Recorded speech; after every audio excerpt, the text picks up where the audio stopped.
Terdapat siswa datang ke ruang BK menemui saya itu hanya sekedar untuk melakukan proses konseling. Dia beranggapan bahwa dirinya itu kurang fokus dalam belajar dan dia menarik diri dalam pergaulan. Setelah melakukan proses konseling, masalahnya itu lebih kompleks. Anak tersebut merasa bahwa dirinya tidak berharga. Kapal Titanic yang menurut pembuatnya adalah kapal yang tidak bisa tenggelam, itu hanya karena bongkahan es. Akhirnya apa? Kapal Titanic tersebut tenggelam. Iya, betul. Ya, apa yang kita lihat di permukaan air itu bongkahan es yang tidak begitu besar. Tapi yang tidak terlihat di bawah permukaan air itu merupakan bongkahan es yang sangat besar. Jadi seringkali kita melihat siswa dengan permasalahan yang sederhana. Tapi setelah kita eksplorasi, kita telusuri, ternyata akar permasalahannya tidak begitu gampang untuk ditangani. Jika saya tidak menjadi guru BK, maka saya akan menjadi...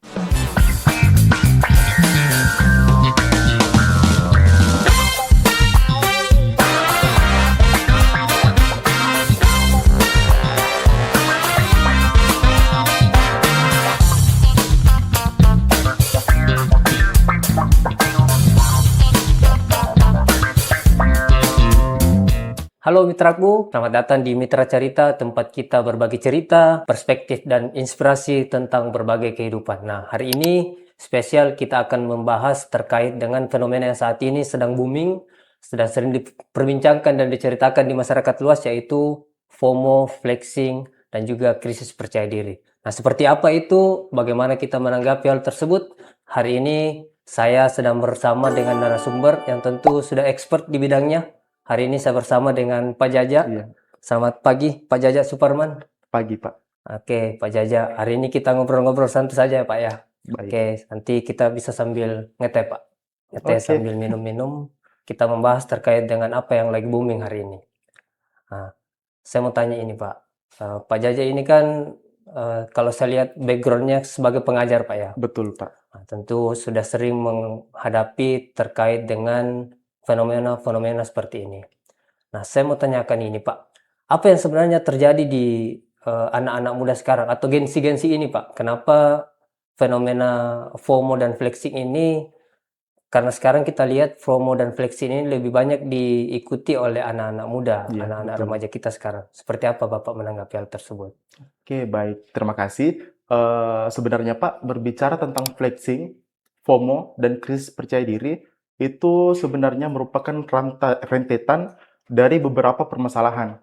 Nah, sebelum saya membahas keseluruhan, perlu dan penting kiranya kita pahami terlebih dahulu seperti apa itu FOMO, flexing, dan krisis percaya diri seperti yang tadi disampaikan sebelumnya. Berbicara tentang FOMO atau FOMO atau fear of missing out. Jadi ini istilah FOMO ini merupakan istilah yang dipopulerkan oleh salah seorang ahli bernama Andrew Kapirsibilski pada tahun 2013, di mana ia mengungkapkan bahwa FOMO atau fear of missing out merupakan kekhawatiran yang dialami oleh seseorang karena ia beranggapan bahwa orang lain itu mendapatkan kebahagiaan yang lebih menyenangkan, sementara dirinya itu tertinggal. Jadi istilah FOMO itu, Pak, merupakan kekhawatiran atau rasa takut yang dimiliki oleh seseorang. Takut tertinggal, takut tidak ikut tren, atau bahkan khawatir dia tidak bisa melakukan hal baru yang sedang ramai dilakukan oleh orang banyak di media sosial. Jadi sederhananya, berbicara tentang FOMO, itu merupakan kekhawatiran yang dialami oleh seseorang. Karena merasa takut tidak dapat ikut tren. Karena akibatnya apa? Ia nanti takut tertinggal dan tersisih di lingkungannya. Oke, Pak. Ini kan FOMO ini istilah baru lah, Pak, yang Ya. kita dengar. Tapi apakah FOMO ini sudah ada sejak jauh-jauh hari, Pak? FOMO flexing ini sudah ada sejak dulu, tapi istilah FOMO-nya dan flexing-nya baru ada sekarang. Oke, baik. Berbicara tentang FOMO dan flexing, itu sebenarnya bukan barang baru, bukan hal yang baru yang terjadi di masyarakat. Kita kembali ke beberapa tahun sebelumnya, istilah FOMO dan flexing itu merupakan bukan hal yang baru yang kita kenal terkait FOMO.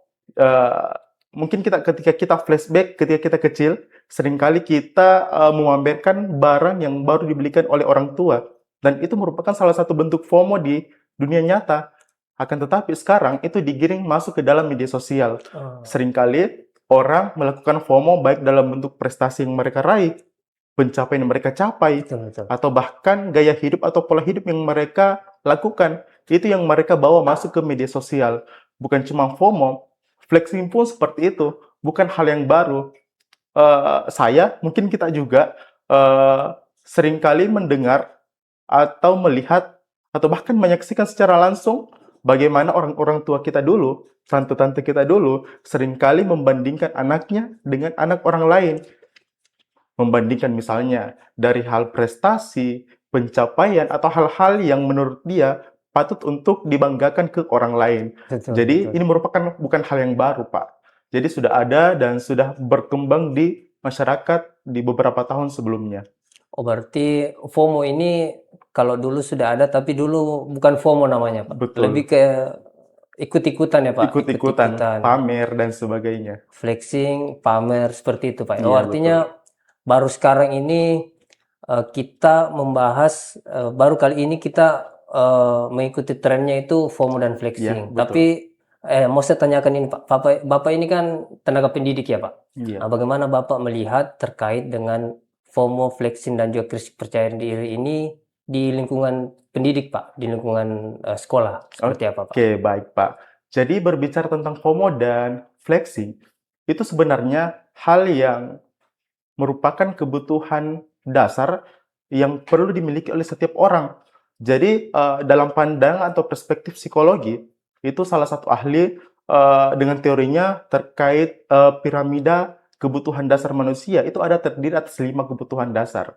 Yang pertama, itu ada kebutuhan fisiologis.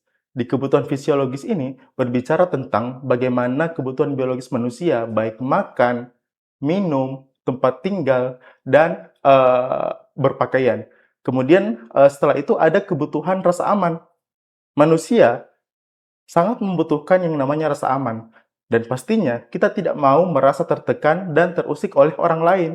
Kemudian yang ketiga itu ada kebutuhan sosial, Pak.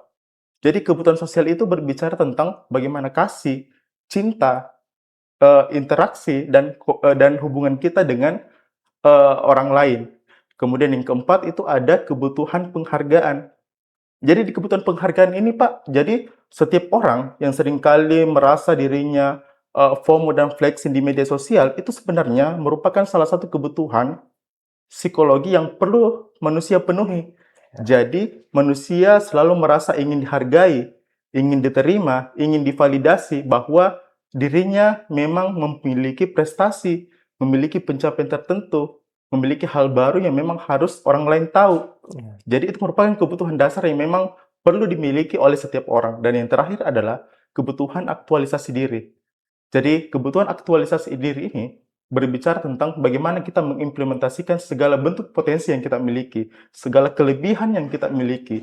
Jadi ketika seseorang dari kelima kebutuhan dasar tersebut tidak terpenuhi, maka akan menyebabkan sebuah permasalahan.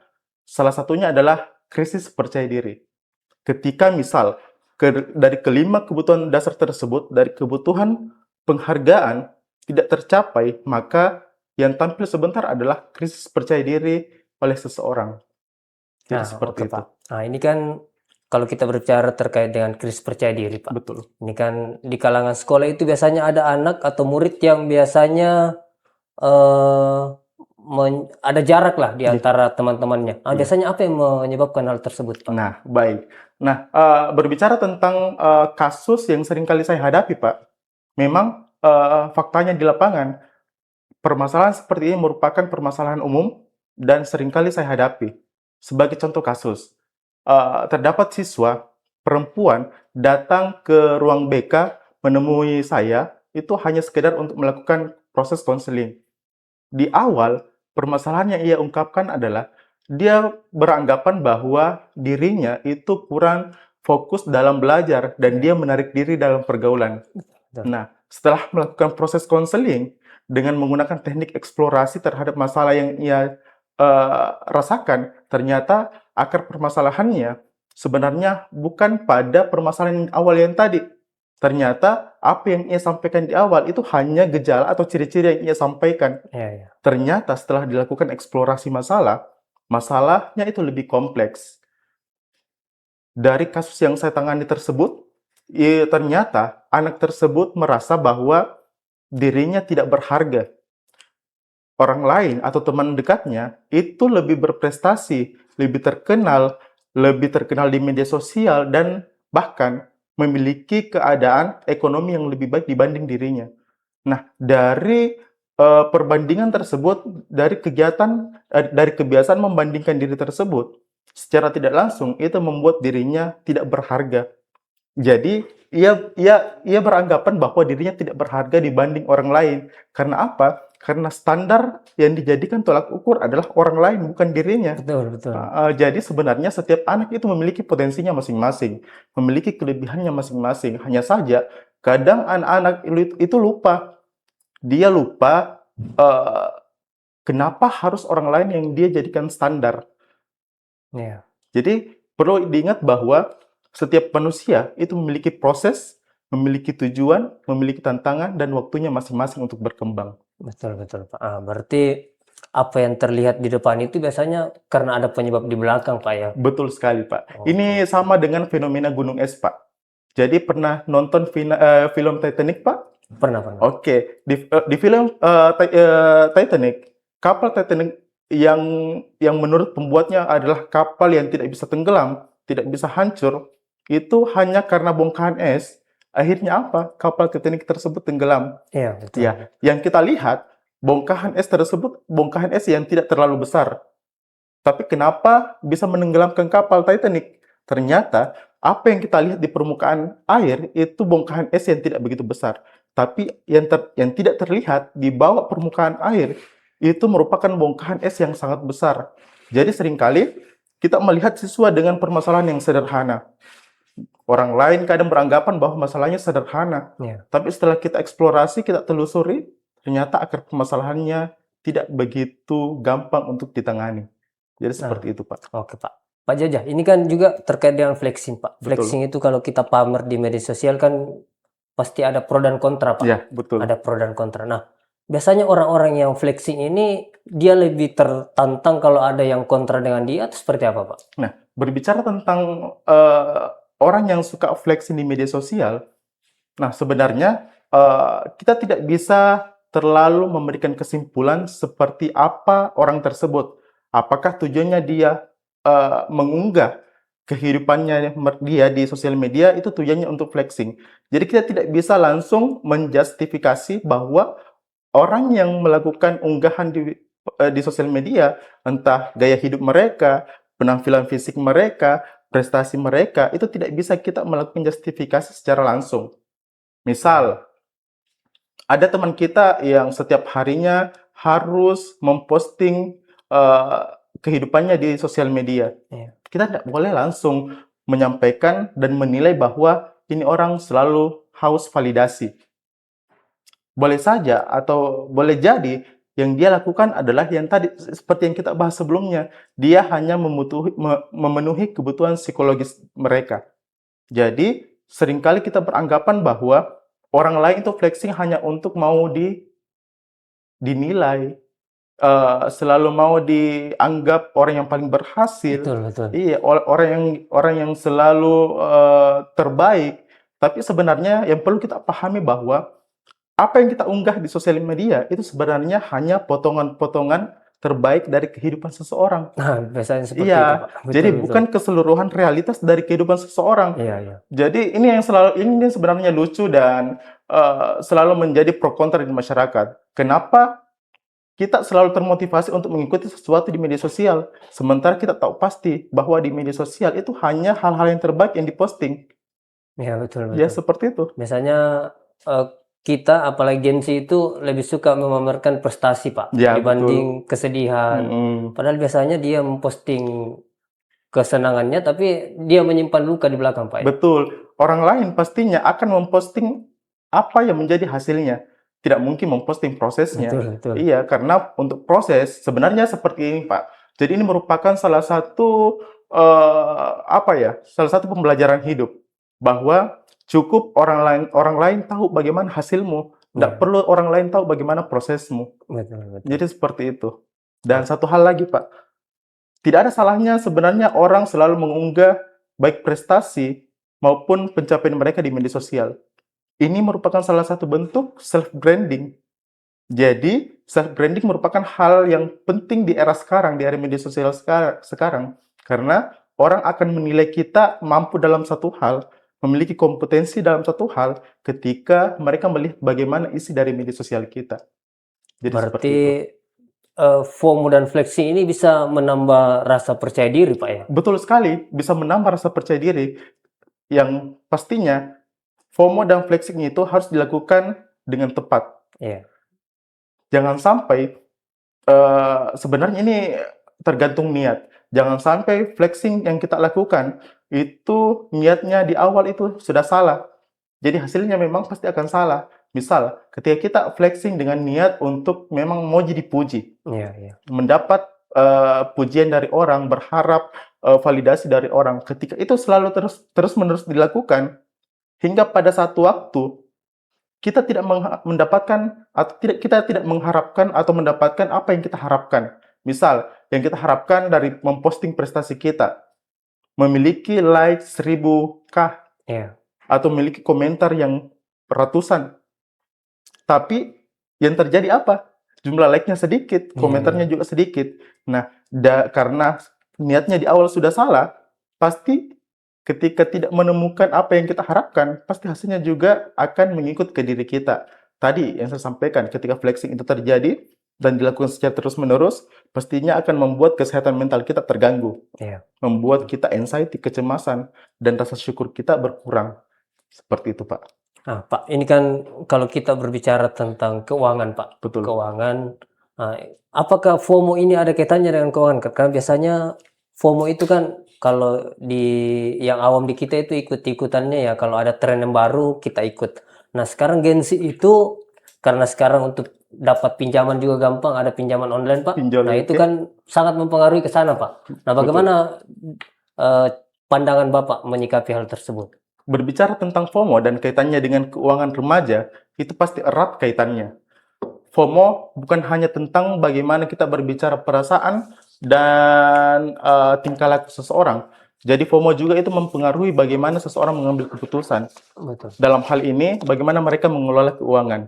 Ketika seseorang selalu melakukan sesuatu atas dasar ingin ikut tren, bukan tanpa alasan, jadi secara tidak langsung sebenarnya mereka tidak mampu mengelola keuangannya mereka. Misal, ketika mereka melihat temannya sedang membeli handphone baru, Betul. membeli pakaian bermerek, membeli cenderamata atau hal-hal yang sebenarnya tidak penting, atau bahkan mengikuti pola hidup yang sedang tren, atau bahkan ikut nongkrong di tempat-tempat tertentu. Iya, iya. Nah, ini seringkali kita dapati dan sebenarnya itu bukan merupakan apa yang dia butuhkan.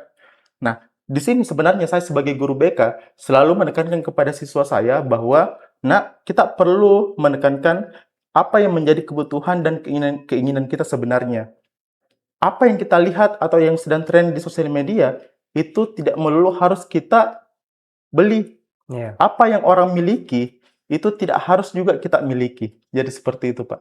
Jadi memang ada kaitannya antara FOMO dan keuangan. Ini terkait bagaimana kita mengelola diri. Betul, Pak. Apalagi kalau Gen Z sekarang, Pak, biasanya FOMO-nya itu ke gadget, Pak. Ya, Jadi betul. kalau ada HP keluaran HP terbaru. keluar pasti ikut, Pak. Ikut dan fleksinya itu ya mirror selfie, Pak. Nah, Nah, yang itu ya. salah ketika dia memaksakan dirinya, Betul. sementara dirinya kemampuan finansialnya tidak sampai di situ. Betul. Nah, itu yang seringkali bermasalah. Apa mungkin Bapak ada trik and tips untuk adik-adik remaja kita bagaimana cara mengelola keuangannya sejak dini, Pak? Seperti apa? Oke, baik.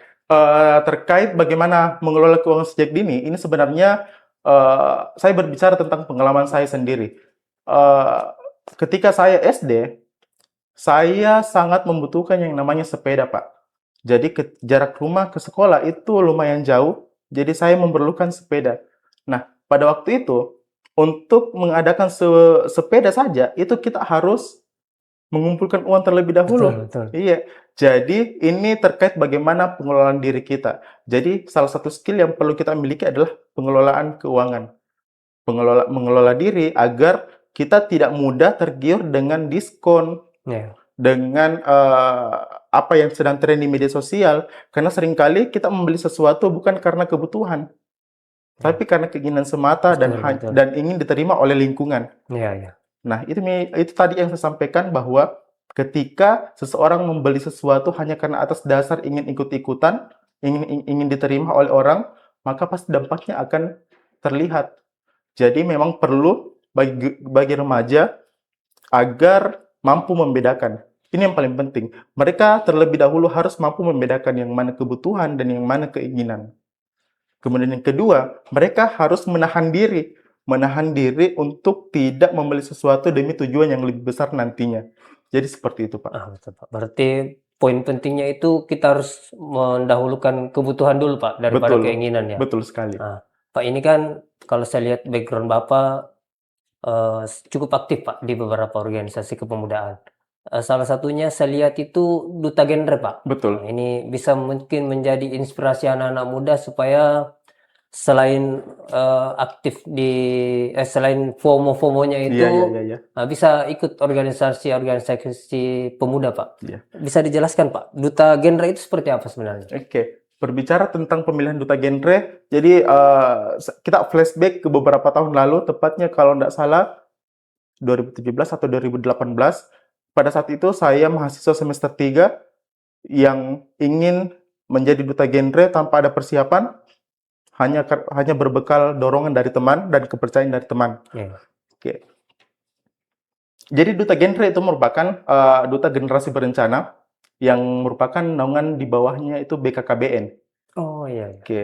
Jadi kalau ada jargon dua anak cukup, nah itu adalah bagian dari kita. Oke. Nah, menariknya sebenarnya menjadi duta genre Provinsi Gorontalo itu merupakan hal yang sebelumnya saya tidak bayangkan. Karena tadi memang saya punya niatan untuk mengaktualisasikan diri, mendapatkan penghargaan dari orang lain, tapi bukan dengan jalur ini. Hanya saja teman saya pada saat itu mendorong saya dan percaya bahwa saya memiliki kemampuan itu. Makanya secara tidak langsung saya maju dan tanpa ada persiapan, tanpa ada pengetahuan tentang materi terkait substansi genre, saya memberanikan diri hanya bermodalkan dorongan dan keberanian. Saya maju sebagai salah satu peserta pemilihan duta genre. Dan alhamdulillah pada saat itu, karena di pemilihan itu bukan hanya bermodal bagaimana kita public speaking, tapi bagaimana karakter kita dilihat. Jadi singkat cerita saya terpilih dan menurut saya menjadi duta genre itu juga eh, apa ya, membentuk pola pikir saya saat mendampingi remaja saat ini. Iya, iya. Karena dengan menjadi duta genre, saya percaya bahwa setiap remaja itu sebenarnya punya potensinya masing-masing. Betul, betul. Mereka sebenarnya tidak selalu membutuhkan motivasi dari orang lain. Yang mereka butuhkan sebenarnya adalah pelibatan. Jadi mereka perlu dilibatkan dan didengar. Agar apa? Agar mereka merasa dihargai. Jadi menjadi duta genre itu sangat juga membentuk pola pikir saya dalam mendampingi remaja saat ini. Nah, harusnya Seperti yang itu, Pak. seperti ini yang difleksingkan, Pak. Ya, betul, Prestasi-prestasi yang bisa diikuti oleh orang pemuda, banyak. ya, Betul. remaja-remaja yang lain. Nah, Pak, saya mau tanyakan ini lagi nih, Pak. Kita kembali ke topik FOMO, flexing, dan krisis percaya diri. Nah, yang mau saya tanyakan peran orang tua, Pak, peran orang rumah untuk menjaga atau mengawasi anak-anaknya untuk tidak ikut-ikutan, untuk tidak pamer, seperti apa, Pak? Oke, berbicara tentang pendidikan di lingkungan keluarga, itu sebenarnya merupakan pendidikan yang paling utama dan yang paling penting. Pendidikan di sekolah itu merupakan hanya aspek pendukung. Jadi, anak menjadi apa, itu ditentukan bagaimana pola asuh dari orang tua. Ketika orang tua juga selalu memamerkan harta benda mereka, bisa jadi anaknya nantinya juga akan mengikuti hal yang sama. Betul. Karena ingat, seseorang akan terbentuk dari lingkungan. Ini berbicara tentang teori behavioristik, di mana seseorang akan cenderung mengikuti bagaimana lingkungannya. Jadi anak-anak akan melakukan FOMO, flexing, ketika orang tuanya juga menerapkan hal itu. Jadi memang butuh kontrol penuh dari orang tua. Jadi memang mendidik anak itu merupakan hal yang paling susah Iya, karena betul berbicara betul. tentang manusia itu makhluk sosial. Kadang anak kembar saja, Pak, itu berbeda. Iya, punya karakter Iya, punya berbeda ya, Pak. karakternya yang Betul berbeda. betul. Jadi mendidik anak itu merupakan hal yang sangat susah. Jadi memang butuh kerja keras dari orang tua. Jadi memang dalam dalam kondisi seperti ini dibutuhkan orang tua yang bisa menjadi figur yang baik. Ketika orang tua melakukan hal yang positif, secara tidak langsung anaknya juga akan mengikuti. Bisa saja yang diikuti adalah hal yang negatif, anak juga pasti akan menjadi Betul. negatif. Jadi Berarti seperti itu. apa yang anak lihat di rumah bisa saja itu akan diterapkan di luar, Pak ya? Betul sekali, Pak. Oke. Jadi memang lingkungan keluarga itu membentuk bagaimana karakter seorang anak. Nah, berarti bisa jadi seseorang ini remaja atau anak-anak ini, Pak, tidak percaya diri di luar karena ada pengaruh dari dalam, Pak, Betul, dari rumah ya. entah karena ada tekanan, entah karena ada pembiaran. Jadi anak-anak, jadi cerminan anak di luar itu merupakan cerminan anak di rumah. Iya, Jadi seringkali anak di luar atau misalnya di sekolah itu seringkali mengganggu temannya, iya, selalu merusak, mengambil barang temannya. Perilaku tersebut pasti bukan tanpa alasan. Yakin dan percaya mereka pasti punya masalah di rumah. betul. Entah karena maaf, karena ini hal yang sensitif, entah karena masalah broken home, atau orang tua sibuk dengan pekerjaannya masing-masing. Seperti itu, Pak. Nah, Pak, kembali ke tema, Pak. Oke, Ini Bapak ini kan seorang pendidik ya, guru ya. betul. Pasti pernah ada, Pak, pernah ada case yang Bapak hadapi di sekolah, bisa dijelaskan atau disampaikan salah satu contohnya, tapi nggak usah sebut nama, Pak. Oke, Contohnya saja, Pak, seperti apa ya, dan apa yang Bapak lakukan? oke. Nah, sebenarnya ini tidak jauh berbeda dengan apa yang saya sampaikan sebelumnya. Jadi, saya dengan kasus yang sering kali saya dapati, saya pernah menemukan siswa yang di dalam kelas itu terlihat apa ya, kurang percaya diri. Sementara berbanding terbalik dengan apa yang dia tampilkan di media sosial. Iya, Pada saat live, dia seringkali tampil dengan penuh percaya diri. Sementara ketika di dalam kelas, apa yang dia tampilkan di media sosial itu tidak muncul di dalam kelas. Ketika saya pancing untuk tampil di depan teman-temannya, dia kadang memberikan alasan yang beragam. Sakit perut lah, Pak. iya, Terus tidak tahu apa yang ingin disampaikan.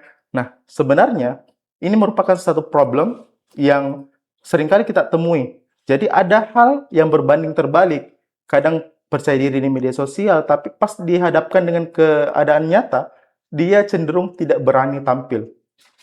Nah, solusi pada saat itu sebenarnya tidak kalau guru BK itu tidak langsung mendiagnosa atau menyimpulkan bahwa anak ini takut dengan teman-temannya. Dia punya masalah dengan teman-temannya. Jadi sebenarnya permasalahan seperti ini membutuhkan eksplorasi melalui proses konseling. Jadi pada saat itu memang saya panggil tersendiri untuk melakukan proses konseling. Proses konseling itu tujuannya untuk mengidentifikasi sebenarnya seperti apa masalahnya dengan melakukan eksplorasi tadi. Dan ternyata permasalahannya adalah di lingkungan kelas memang seringkali dia tidak diterima atau tidak dihargai. Jadi validasi itu dia tidak temukan di dalam kelas, berbanding terbalik dengan media sosial. betul betul. Pada saat dia live, seringkali banyak teman sosial media mereka yang berkomentar, wow, menarik, sangat hebat, atau bahkan memberikan gift Iya seperti di iya, TikTok. betul Nah, betul. seperti itu, Pak. Oh, berarti besar pengaruhnya, Pak, ya? Betul sekali. Ini berarti, eee, bimbingan atau pendampingan ke anak-anak remaja ini sangat dibutuhkan, Pak, ya? Betul sekali, Pak. Nah, Pak, saya mau ini, Pak, eee, tanyakan, misal ini, Pak, ada anak-anak kita saat ini, remaja-remaja yang masih tertinggal, Oke. yang masih kurang percaya diri, mungkin ada pesan-pesannya, Pak, untuk mereka seperti apa? Oke, baik. Berbicara tentang pesan kepada remaja yang saat ini merasa dirinya tertinggal, yang merasa dirinya kurang percaya diri, yang merasa dirinya tidak lebih berharga dibanding orang lain, Iya, perlu diingat bahwa pohon besar yang kita lihat hari ini itu berasal dari benih-benih kecil yang tidak pernah terlihat. Orang besar yang kita temui hari ini itu berasal dari anak-anak yang sama seperti dengan kita. yang bermain ketika pulang sekolah, yang nangis ketika disuruh pulang tidur siang. Jadi, apa yang terlihat hari ini itu sebenarnya bukan garis finish yang kita yang menjadi tujuan kita.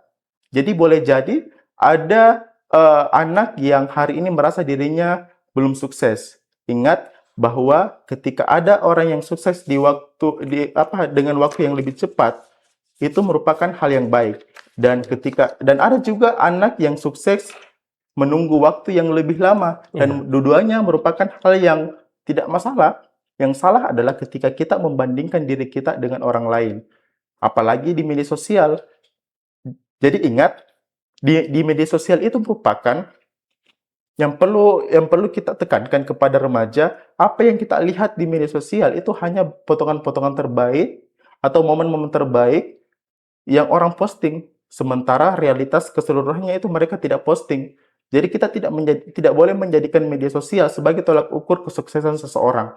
Karena setiap orang punya waktu, punya proses dan tantangannya masing-masing untuk berkembang. Jadi tetap semangat.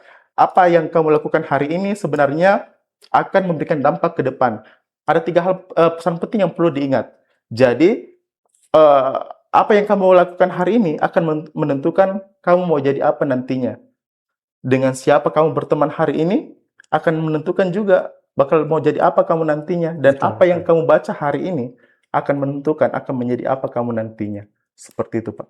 Berarti kuncinya di sini yang pertama itu jangan ikut-ikutan, Pak ya. Betul sekali. Jangan ikut-ikutan, dan yang kedua jangan melihat apa yang hari ini terjadi, tapi lihat apa yang akan terjadi ke Nah, depan. betul. Karena boleh jadi proses yang lambat itu merupakan satu cara Tuhan memberikan kita bahwa sabar, akan ada hal yang lebih besar yang menanti di depan.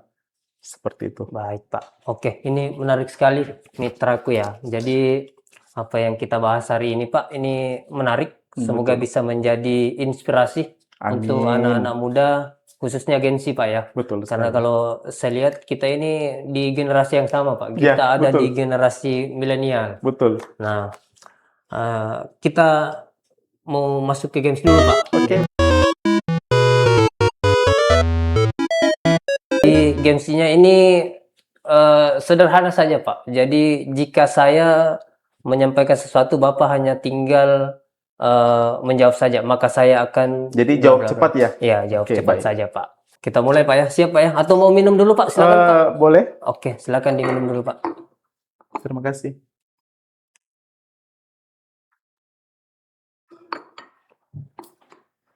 Nah, ini gamesnya seputar pekerjaan Bapak saja, Pak. Baik.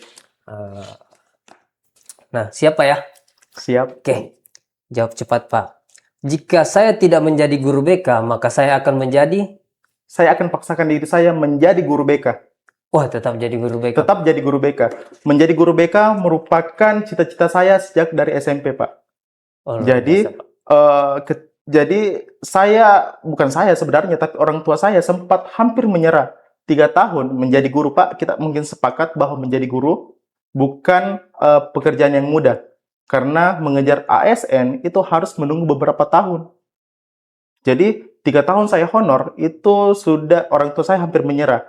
Pada saat itu ada keluarga saya yang mengajak saya kerja di Kalimantan dengan gaji yang cukup besar, tapi saya menolak. Saya tetap paksakan diri saya bahwa ini merupakan jalan hidup saya.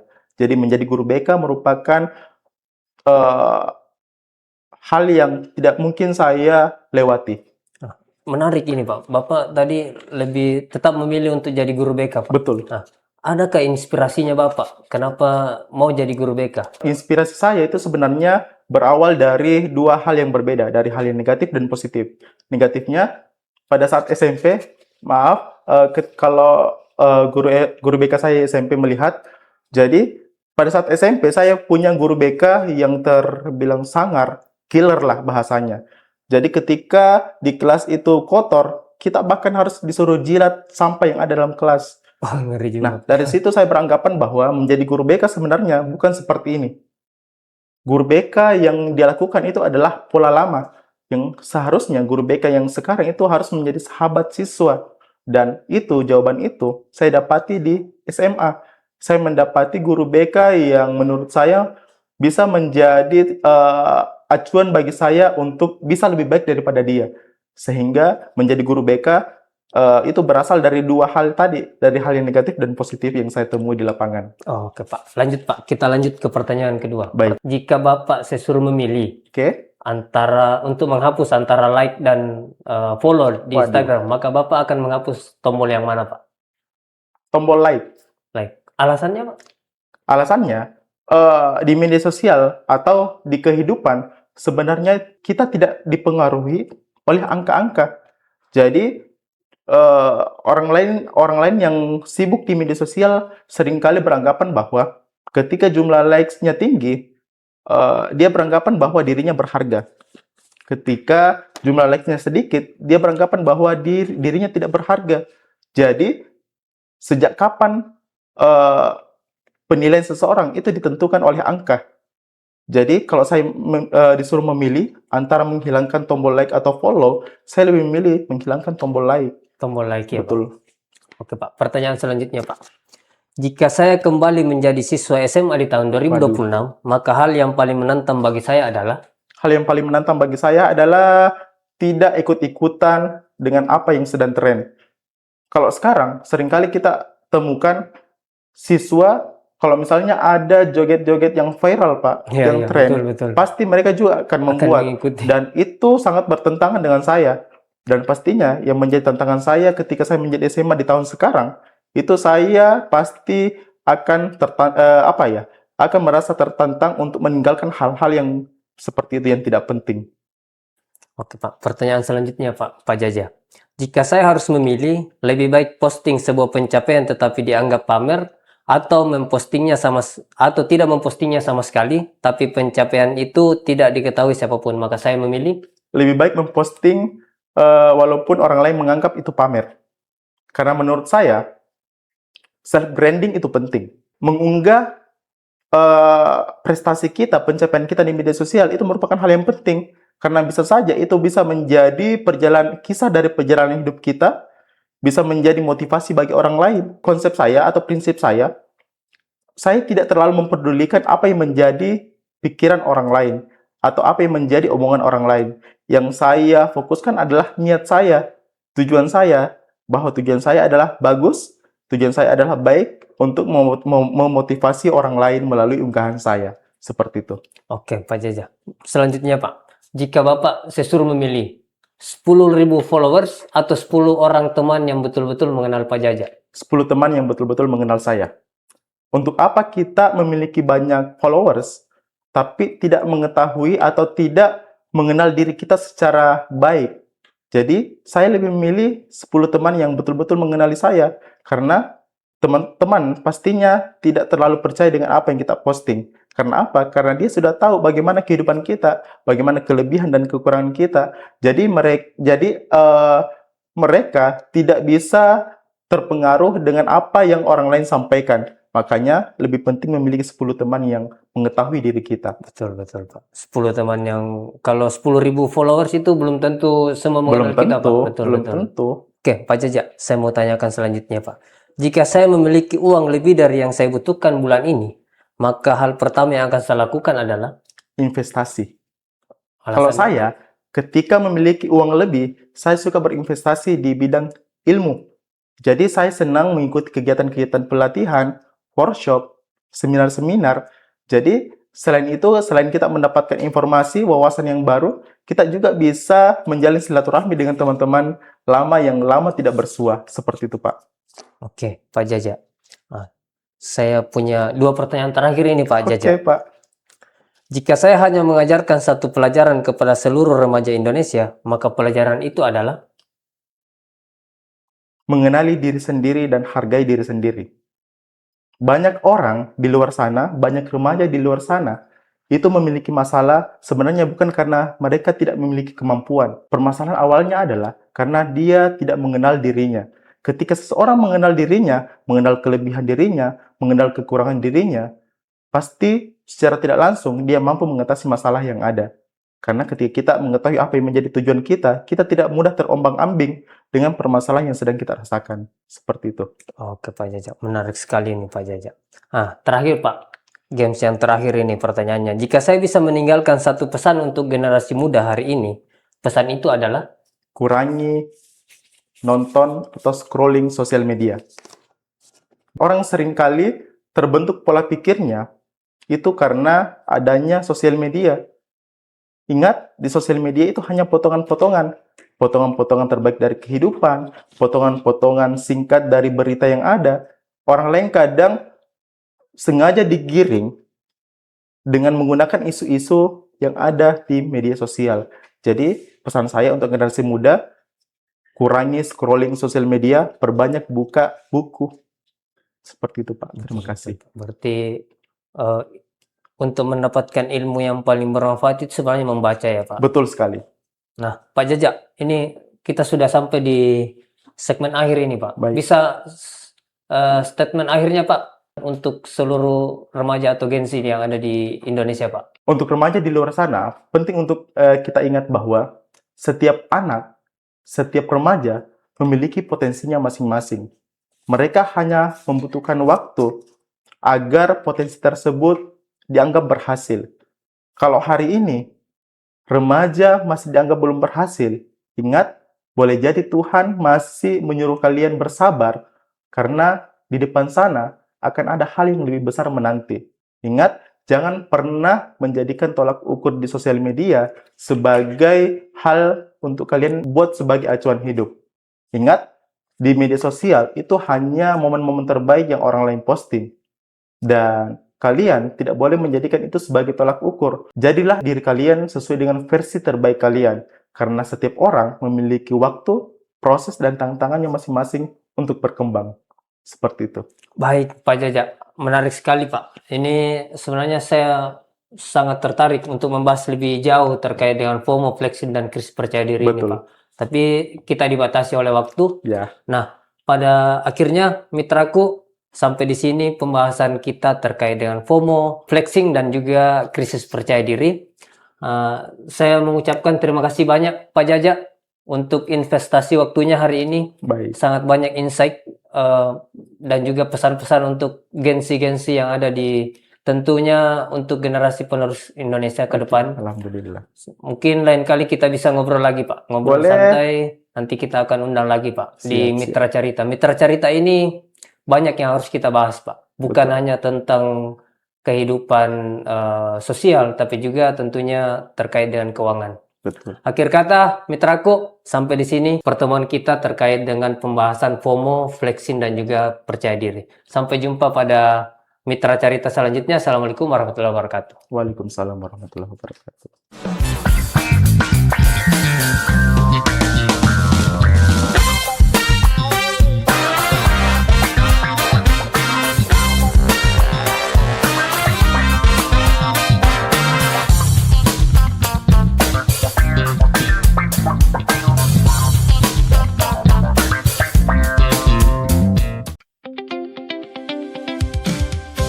Di BPR Hasamitra, kami percaya bahwa kepercayaan adalah fondasi dari setiap hubungan yang baik. Dengan menjunjung nilai trust, integrity, prudence, dan professionalism, kami berkomitmen menghadirkan layanan perbankan yang aman, nyaman, dan terpercaya. Melayani kebutuhan tabungan, deposito, dan kredit. BPR Hasamitra terus berkembang untuk semakin dekat dengan masyarakat.